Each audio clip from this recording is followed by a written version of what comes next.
তো হ্যালো বন্ধুরা, তোমরা সবাই কেমন আছো? আশা করি সবাই ভালো আছো। আমি এসছি এখন, আমার মা হসপিটালে ভর্তি আছে, তো আমি সেখানে এসছি। আমি দাঁড়িয়ে আছি এখন।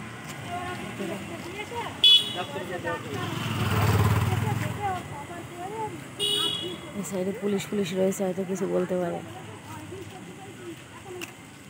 ওই জন্য এই সাইডে যাবো না।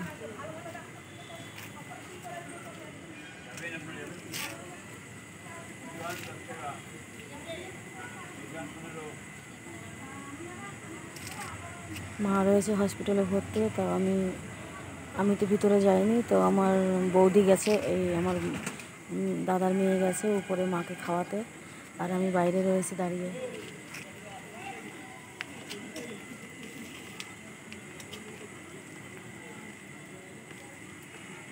মাঝে মধ্যেই মাকে হসপিটালে ভর্তি করতে হয়, খুব একটা সমস্যা হয়ে যায়, কেন কে জানে এরকম হয়, মাঝে মধ্যেই এরকম হয়, মানে খুবই একটা পরিস্থিতি চাপের মধ্যে পড়ে যেতে হয়, কিন্তু কিছু করার নেই, করতেই হবে, কিছু করার নেই। বয়স হয়ে গেছে কিনা হাঁটাচলা করতে পারে না, খুবই খারাপ অবস্থা, যার কারণে খুব সমস্যা হয়। আর হসপিটাল দিয়ে আসতে আমার ভীষণ ভয় লাগে, চারিদিকে যে অবস্থা বাবা। হসপিটালে আসলে তো কান্নাকাটি, সত্যি কথা, কখনো কোনো মানুষ কান্নাকাটি করে, কখনো কোনো মানুষ হাসাহাসি করে, এটাই। আমি এখন এখানে রয়েছি ব্যাগটা।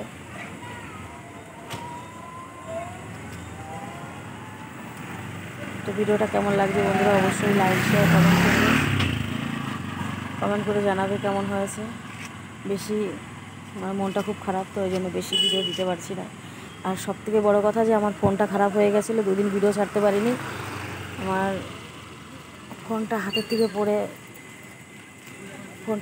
পড়ে তোমার ডিসপ্লেটা একদম ভেঙে গেছিলো, দুভাগ হয়ে গেছিলো ডিসপ্লেটা, ওই জন্য কালকের থেকে এই পর্যন্ত কোনো ভিডিওই ছাড়তে পারিনি। আজকে কটা ছেড়েছি। প্লিজ লাইক শেয়ার কমেন্ট করো, আর সাবস্ক্রাইব অবশ্যই করে বেশি বেশি। চুলকায় যাচ্ছে, সারাদিন ঘুম নেই, কালকে রাত্রেও ঘুমোতে পারিনি, সারা রাত ঘুমোইনি। আজকে জানি না মনা কী করে, বাড়ি যাবে কি করবে, ঠিক আছে। তো টাটা বন্ধুরা, সবাইকে অনেক অনেক ধন্যবাদ, বাই।